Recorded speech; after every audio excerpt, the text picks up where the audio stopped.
Hey there, howdy once again. Steve here with a little update on our last coffee chat that we had this last week here. Once again, we had a good showing and a great discussion which went over time, which was always great to see. And we went around the room with comments on our topic. Our topic of the evening was patience. What is the value of patience? How do we help ourselves with having more patience in our life? This sort of thing. Patient as in being very calm and collected in our approach to things, as opposed to having more patience for hospital staff, let's say. Just how to clarify that. That's pretty obvious, I think, but I'm just going to pick out a few things that came to mind. And by the way, there's also a written version of this on the forum section, so you can have a look at that as well.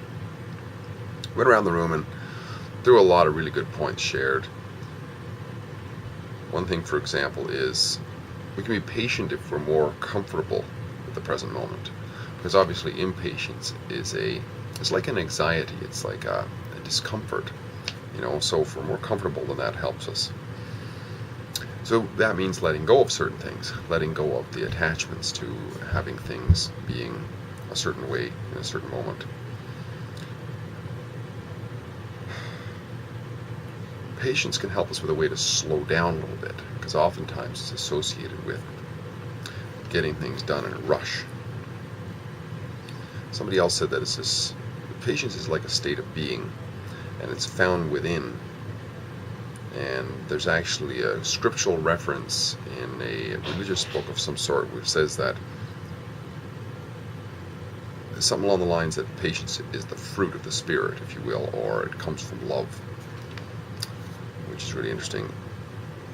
And this individual made a very interesting comment that when the will is not formed well, the will to within us, then patience is not developed.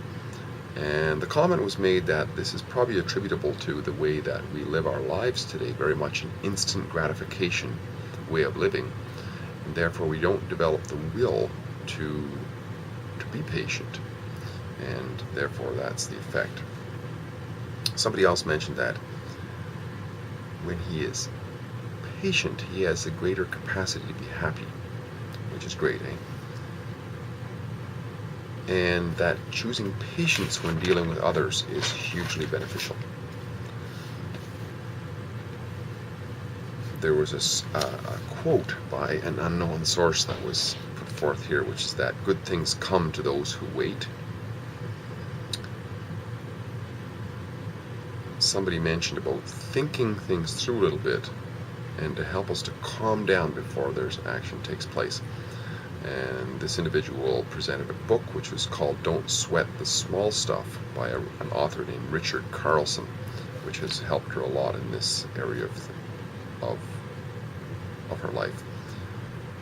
And the note was made in the reference to that when we calm down, we can be more logical. And also in communication with others, to let the other one finish what they're saying and let them have a chance to. Because if we jump in, we can get anxious and impatient with the other. Somebody mentioned that patience is a virtue. It's a virtue that's been recognized by all the ancient writings and so on over the years. It's one of those ones that's high up on the virtue list, if you will.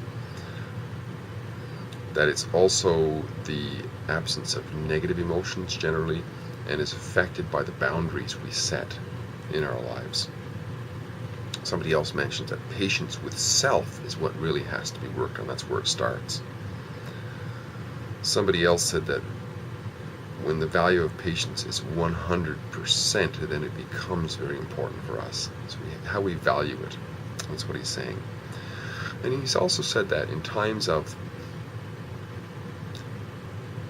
great excitement or great demand for timeliness, if you will, like he used the example of racing, when things had to be made in split seconds, that there's still a need for patience, if you can imagine it. And he explained how that could fit in. It was very interesting. Somebody else mentioned, once again, the idea of letting people speak in turn. This is a great exercise of patience. And patience can also be exercised in lineups. when we would normally be, I gotta get through, where we can relax and maybe reflect on other things and be able to, enjoy the moment and so on. And somebody else mentioned that when we remain calm, others who we're dealing with can calm down as well. There was also the mention of the physiological effects that great degrees of anxiety and impatience can inflict, that can result. And somebody else mentioned that taking on other people's problems and expectations can result in impatience. There was the mention of calculated thought that would help with the patient side of our lives. So we think things through and make decisions based on that. And somebody mentioned that health problems can be a real wake-up call in the area of letting things go, little things especially that would normally cloud up our consciousness and bug us for next to nothing. And finally, pretty much optimism. Optimism is a great thing to cultivate in order to be more patient. Respect for others. Somebody else mentioned that being aware of what's behind, or trying to get to the bottom of what people are actually saying, can help us in the patience we have with them.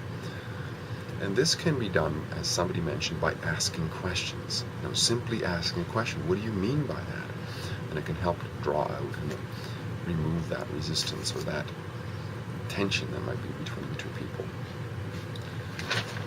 A few comments that I made of my own were along the lines of, the basic definition. There's probably different definitions, but the one that I picked up, which is interesting, was patience rather, is the ability to accept the experience of suffering, and I would say also adding in there things like problems and challenges and what have you, in order to accept them. And coming from that, the question is, well, what can I learn from this, or what is the purpose for this? So if we have a big enough purpose, then it's like a suffering or a challenge or whatever. It's like a cost. If we're going to buy something, there's a cost to it. So patience is the ability to deal with that, to see that bigger picture, if you will. And this really hit home to me in terms of an actual experience. Just before coming up to this, somebody invited me to this event just a few days ago, and in that event there was a presentation, and it was the story of Jesus at the Garden of Gethsemane, where he's being arrested by these court guards, and one of his friends, or one of his disciples or whatever, strikes out in defense of Jesus and cuts the ear off one of the guards. It's pretty dramatic. He drew his sword and cut the ear off. So this Peter guy who did that, he's obviously demonstrating impatience, right, for this apparent injustice that's taking place. And Jesus, on the other hand, is the flip side of it. Even though he is the one who the violence is being perpetrated upon, he's the one being arrested, he shows a great deal of compassion for the guard. And in this story, he heals the guard by putting the ear back on. So we see two extremes. We see extreme impatience and extreme patience. The acceptance of this experience of suffering and actually acting upon it, as demonstrated in Jesus. And then a few days later, because that was just a story at that point, I'd heard about it before, but it was a story. But a few days later, I got to experience both extremes, which is interesting. I don't know if it's completely extreme, not to the same extent, but in terms of the internal sensation of it. There's a guy that I have become somewhat acquainted with because, for among other reasons, I was in talks with him to have him come out here to Saskatoon to do a presentation at our speakers forum, and it never worked out so far. But he was doing an event this last weekend near Toronto, and just after the event, there was 4 unidentified armed men stormed into the room and accosted him, basically kidnapped him, dragged him outside, threw him in a car, and pretty much took off in minutes. And I wasn't really surprised that this would happen, because I've known of his message, and I've known that down through the ages, anybody who speaks their truth with complete disregard for anybody else's prohibition or supposed prohibition imposed upon them, and therefore completely lives their conscience, completely lives their will, their free will to express themselves. And especially when they're speaking a message of truth and a message of freedom and a message of love to their fellow man, this is extremely objectionable to those who are in darkness and are in positions of megalomania, you might say, who think they have this right to govern over everybody and impose their will upon them. These messages of truth and love and freedom and so on are objectionable to the point that anybody who's very memorable for thousands of years down through the ages experienced something similar, and the story of Jesus is one of that. In fact, Jesus spent quite a while as a fugitive, essentially, if you read the story behind it. So the guy was a terrorist at the time, basically. And anyways, this guy was accosted. And so at first I felt very similar to the way Peter felt. I felt that, these guys have got to be there's got to be justice dealt to these guys in the form of harm, essentially. And I remembered, and so this was the occurrence that I took, that I felt right away, but I felt that there was a need for patience as well.